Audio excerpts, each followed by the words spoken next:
तुमच्या अंतरात्म्याचा आवाज तुम्हाला सोडून इतर सगळ्यांना ऐकू जाणे या विलक्षण योग क्रियेला घोरणे म्हणतात.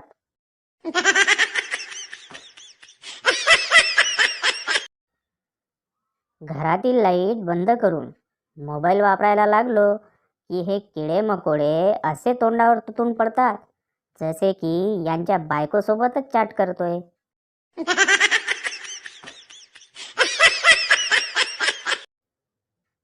आज रमेश कामावर का नाही आला? साहेब, तो हॉस्पिटलमध्ये आहे. काय? पण मी तर काल रात्री त्याला एका सुंदर मुलीबरोबर हॉटेलमध्ये नाचताना पाहिलं. हो साहेब, त्याच्या बायकोने पण पाहिलं.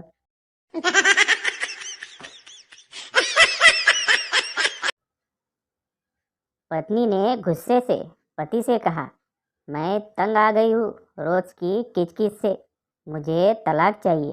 पति, ये लो चॉकलेट खाओ. पत्नी रोमांटिक होते हुए, मना रहे हो मुझे? पति, नहीं रे पगली, माँ कहती है अच्छा काम करने से पहले मीठा खाना चाहिए.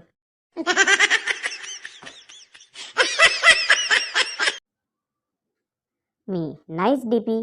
ती, थँक यू. मी, खूप छान दिसतेस. ती, थँक यू.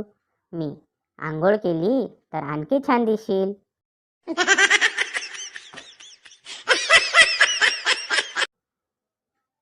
पेशंट, वजन कसे कमी करू?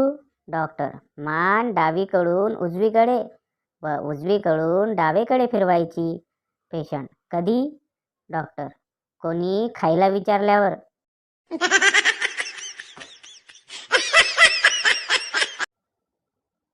मास्तर, व्हॉट्सॲपमुळे काय फायदा झाला?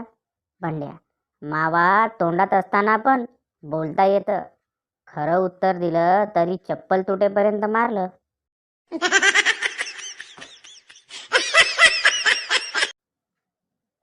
पत्नी, आपण लपाछपी खेळूया. मी लपते आणि तुम्ही मला शोधायचं. जर मी सापडले तर आपण शॉपिंगला जायचं. आज 2 दिवस झाले बायको स्वतः नवऱ्याला इकडे तिकडे शोधत फिरते.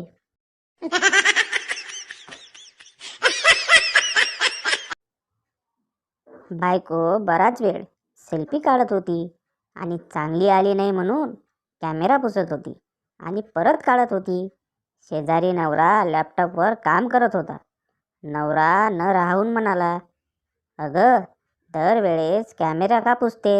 एकदा तोंड पण पुसून बघ, लॅपटॉप फुटला.